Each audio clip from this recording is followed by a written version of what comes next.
And hello everyone, welcome back to your HTML tutorial. So here we have our basic HTML file from the previous video. I'm just going to show you how to open this up again in case you may have forgotten.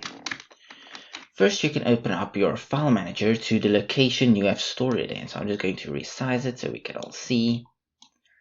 And here we can just go here to, mine would be in documents, into trash I believe, and then as well into my website. And here's my index.html that I created. You can say open with, and you should be able to actually just open it with Firefox. If it doesn't give you that option, or your chosen browser actually doesn't have to be Firefox, it can be Chrome or Edge or whatever you use. But if it doesn't give you that, you can say open with. It's the same on Windows, and you can choose from here. If it's not there, yet again, it's the same on Windows, so you can just say other application. And then you can choose your Firefox or Chrome or whatever from there. Otherwise, you could probably just double click on it or drag and drop it into your browser, as you can see here. A recap from the previous video. So all of the text you want people to see, like everything that goes here, should be inside of the body. And everything you don't really want people to see that should be done in the background should go right here inside of head. For example, this right here.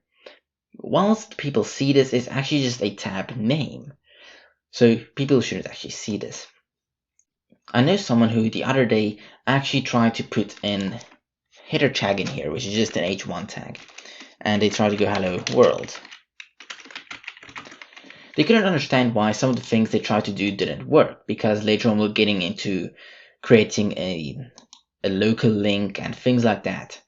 And you couldn't quite figure out why it didn't want to work, because when they click on the link, it should actually take them to this h1 right here. So you thought everything inside the head should be what is on top of the page. Don't make the same mistake. Well, this is a common mistake. So that is just something you should take note of. Today we'll be working with text. So currently we know how to create a paragraph. So we can just maybe add some lorem here. Perfect. Creates a paragraph. But the thing is, if we want to create a new line, a new break line, then we can't really. We just have to create a new paragraph. But you don't always want this massive space here. Maybe you just want to go to the next line. But doing this doesn't always solve your problem, as you can see here. So a way around this is to, let's say we want to have a break line right here. We can just say BR. This tag right here doesn't need any closing tag. It doesn't need a tag like this. Whoops. As you can see, even VS Code doesn't want me to do it. But it doesn't need this. As you can see, it's even red underlined because it doesn't actually need it. This is what's called as a self-closing tag. It closes itself. And if you want to make it easier, you can actually just go like that. And I should change this back to a P. Anyhow. So save that. And now as you can see, it just went to the next line. Instead of creating a new paragraph, it just dropped down to the next line. People usually like to do this, so they can see the difference. So there's a break line there. And now they will know if they look here, the break line is the same as here. But this is optional. You don't have to put that slash there. It's just recommended because if you start with React or have to get out of the practice of doing this in some form, then it's going to be a nuisance because you never actually did it before. So now you have to do it. But it's just recommended that you put that closing tag there, just also to specify for yourself that, hey, this is self-closing. We don't have to worry about anything here. Anyhow, so this is a self-closing tag, and it's just to break the line. So if you just want to break any line here, you can just put more break lines here. You can even do it in the middle of a word, like I'm going to do right there, and like here, and then we can do that. Do it here, and if we refresh, as you can see, it breaks wherever we put a break line. Perfect. So I'm just quickly going to create a few p tags with some text inside of it. So this right here, this is normal text. We can just say normal. Perfect. Save it, refresh, it will just say it's normal text. Right here, we want to make this text bold, so I'm going to say bold. And to make text bold, you can just say opening bracket, B, closing bracket, and This is not self-closing, so you have the italic word to close, as you can see here. So this word right here between the B opening and closing B tags will be bold. Refresh, as you can see there, this is and in bold. So that just makes text bold by going B. You can also use another format, so by going strong, and you can say strong. Whoops, not string, but strong. Bold and strong are relatively the same thing. Usually I just use a B tag because I find it easier, but they do recommend that you use strong to put emphasis on something. So yeah, that's about it.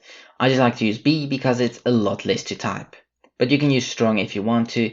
It's personal preference mostly, or I believe it is, but you can use both of them, they do the same thing. Then you can put an I here for italic. And we just take this and we can put it here and we can just say italic. Refresh, and now it's italic. It's a little bit sloping to the side. I believe it's relatively the same thing with EM. So if we go like that, then as you can see, it's relatively the same thing with EM. It's the same process with B and I and strong and EM. I'm not quite sure what EM stands for. It might be embedded text, but I have no idea.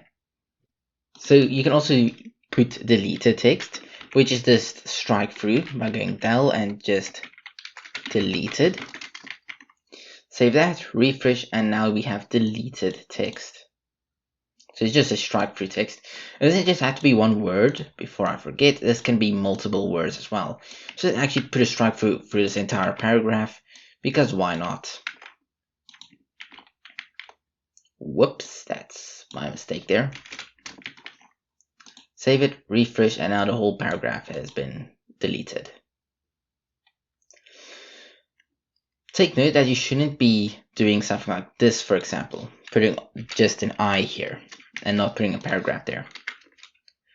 Whilst there is probably nothing wrong with this, this is seen as bad practice, because let's say we want to make this bold and then we do the same thing, and now if we refresh, they're going to be next to each other instead of underneath each other. So yeah. You can also have multiple in one, before I also forget. So let's go here and put in I here, and we can say italic, and here we can put a B here and make it bold, and boom, you can have more than one in a line. So here I can say italic and bold. Even if you want to, we can put a delete here, so they'll,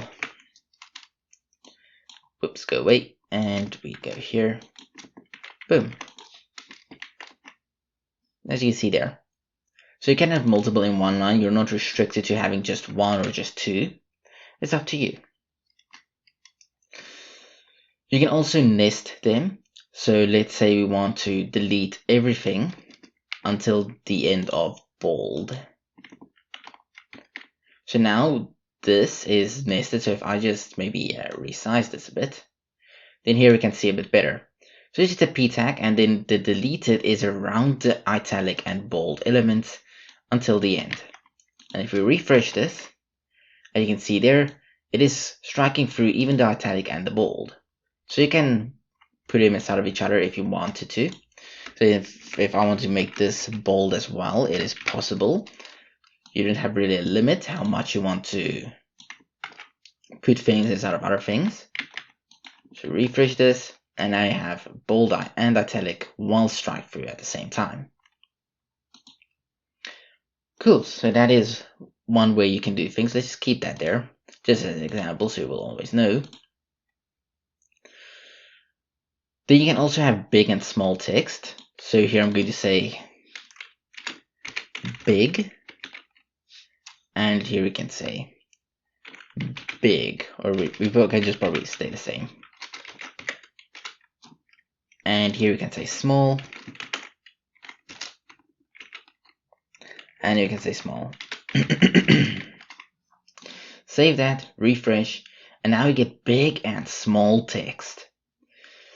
Usually, I don't think big is used anymore in HTML5. I believe it's been left in HTML4. These days, if you want to make something bigger, you either use a header or you use some styling. But it is there if you ever want to use it. But I believe because it is not highlighted, it probably has been deprecated. You can also get superscript and subscript text. So let's say 10 times, and here we can say sub for subscript, and let's go like 5 or something. I don't really do this math, so I can't really say if I'm doing it right. I believe this is actually chemistry, so let's make this sup for superscripted, and in here we can say, and also, I believe like CL is an actual element, or CH, and here we can say sub, and then we can like put a 2 there or something. Now if we go here and we refresh, then as you can see here, 10 times 2 to the power of 5, so that's superscript text, and also CH and then a subscript 2 there. I believe that's how it works. I don't really do chemistry or math that much, but you know, it's there if you want to use it. So that's sub and superscript. And then we also have inserted text. So by going ins, take that example and we can paste it right here. And here we go. So that just kind of underlines it. But the same with I and em as with B and strong. We also have a U, which means underline. As you can see, they do exactly the same thing. They just have multiple because sometimes it depends on the practice you're using. In this case, I didn't really use inst at all. I just use a U. I also don't use em at all. I just use an I, and I don't use strong at all. I just use B. I just stick with the easy ones. The ones you find easiest to remember is the ones you can use. It's up to you. It's your preference. Also, here's a fun fact. If you put a semicolon here and say times, times, and is it and? No, it's the other way around. If you put a semicolon on the back and you go here to the front and put an and there, then you'll get in the real time symbol. So look at that X right there, that's an X. This right here, that's a times. So that's just a fun fact if you ever wanted to know. We'll be getting to these later, but I just want to show you that it exists. And that's how you can work with text. So we have just been covering how to do bold, italic, big, small, superscript, subscript, underlining, and strike through text. So yeah, thank you all for watching. I hope you all enjoyed and can now work better with text in HTML. And I'll see you all again in the next tutorial.